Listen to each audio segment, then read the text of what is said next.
આજે પોસ્ટ અને કોરને બે પાર્ટમાં આપણે જોઈશું. ફર્સ્ટ પાર્ટ થિયરિકલ રહેશે અને સેકન્ડ પ્રેક્ટિકલ રહેશે. જે ફર્સ્ટ પાર્ટ છે એ ખાલી ઓનલી સ્ટુડન્ટને સમજાય એ ધ્યાનમાં રાખીને બનાવવામાં આવ્યો છે, જ્યારે સેકન્ડ જે છે એ પેશન્ટ એઝ વેલ એઝ સ્ટુડન્ટને કઈ રીતે વધારે સમજાય એ વાતને ધ્યાનમાં રાખીને બનાવવામાં આવેલ છે. બેઝિકલી આપણને પહેલો જ ક્વેશ્ચન થતો હોય છે કે પોસ્ટ એન્ડ કોર એટલે શું? તો પોસ્ટ એટલે ગુજરાતીમાં થાય છે સ્તંભ. આપણે એવું કહી શકીએ છીએ કે પાયો. જ્યારે આ ઇમારત બનાવીએ છીએ તો જે પાયો છે એને આપણે પોસ્ટ કહીએ છીએ અને એની ઉપર જે આપણે બિલ્ડઅપ કરીએ છીએ દેટ મીન્સ કોર.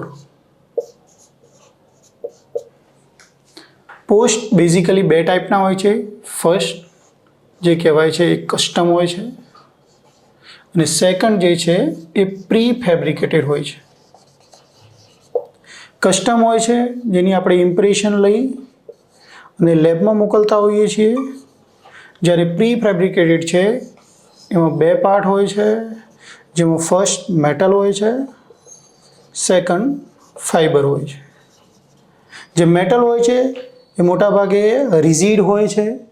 ફાઈબરમાં બે ટાઈપ હોય છે, એક સિલિન્ડ્રિકલ હોય છે અને એક જે હોય છે ટેપર્ડ હોય છે.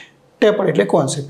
સિલિન્ડ્રિકલનું શું મેઇન હેતુ છે કે એનું રિટેન્શન મજબૂતાઈ થોડીક વધારે પકડતી હોય છે, પરંતુ એમાં દાંતને તૂટવાના ચાન્સીસ થોડા ઘણા વધુ હોય છે. કેમ કે આ દાંત છે અને એની અંદર આપણે સિલિન્ડ્રિકલ મૂકતા હોઈએ છીએ ત્યારે કોર્નલ એંગલથી થોડા તૂટવાના ચાન્સીસ હોય છે, જ્યારે ફાઈબરની અંદર જે આપણે કોન્સેપ્ટ ટેપર વાપરીએ છીએ એમાં ઇસ્યુ ઓછા હોય છે અને ઇઝીલી કટ કરી શકાય છે અને પુટઅપ કરી શકાય છે. સ્ટેપ વાઇઝ જોઈશું આપણે કે પોસ્ટની લેન્થ કેવી રીતે ડિસાઇડ કરવી.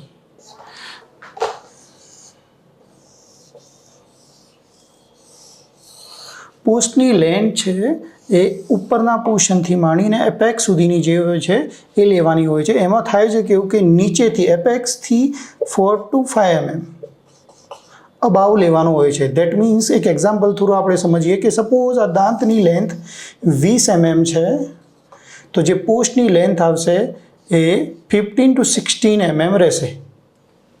સેકન્ડ, એની વિડ્થ. વિડ્થ કેવી રીતે ડિસાઇડ કરવી? તો જે આ દાંત છે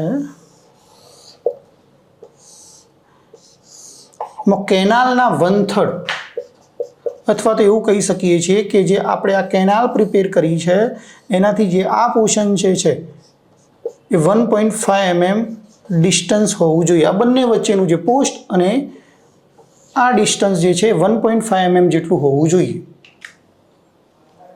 થર્ડ, આપણને થતું હોય છે સેકન્ડરી ક્વેશ્ચન કે ઇન શોર્ટ બાર કેટલો રાખવો અને અંદર કેટલો પોસ્ટ રાખવો. તો બાર મોટા ભાગે 1/3 હોય છે અને અંદરનો પોર્શન 2/3 રાખતા હોઈએ છીએ, જેથી રિટેન્શન મજબૂતાઈ વધારે સરખી રીતે પકડે. હવે આપણે સમજીશું પોસ્ટ પ્રિપેરેશન અને ટૂથ પ્રિપેરેશન. પોસ્ટની અંદર પહેલાં એને એટલે કે HM થ્રુ ઇચિંગ કરી લેવાનું હોય છે, જે 37% ફોસ્ફોરિક એસિડ યુઝ કરીને આપણે કરતા હોઈએ છીએ. દેન ડ્રાય કરવાનું હોય છે, then bonding and then cure. Tooth પ્રિપેરેશનની અંદર થતું કેવું હોય છે કે આપણે જે કેનાલ પ્રિપેર કરતા હોઈએ છીએ, જે અંદરનો પોર્શન જે આપણે યુઝ કરતા હોય છે સિલિન્ડ્રિકલ અથવા તો ટેપર્ડ કોન શેપ જે હોય છે, એની અંદર પહેલાં આપણે એચન્ટ યુઝ કરીશું.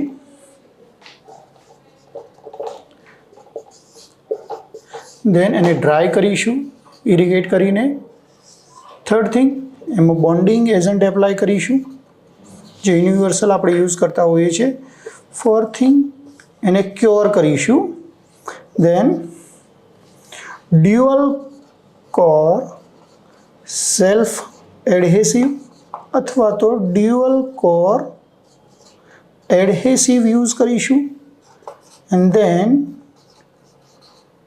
કમ્પોઝિટ થ્રુ બિલ્ડ કરીશું. મળીશું એક નવા વિડીયોમાં એક નવા ટોપિક સાથે. Do like, share and subscribe my channel. તમને કોઈ બી ડાઉટ લાગે, કોઈ બી ઇશ્યુ લાગે તો એની ટાઈમ તમે મને કોમેન્ટ કરી શકો છો. હું 100% એનો જવાબ આપવાનો ટ્રાય કરીશ તમને. Thank you doctor Satish Chaudhary.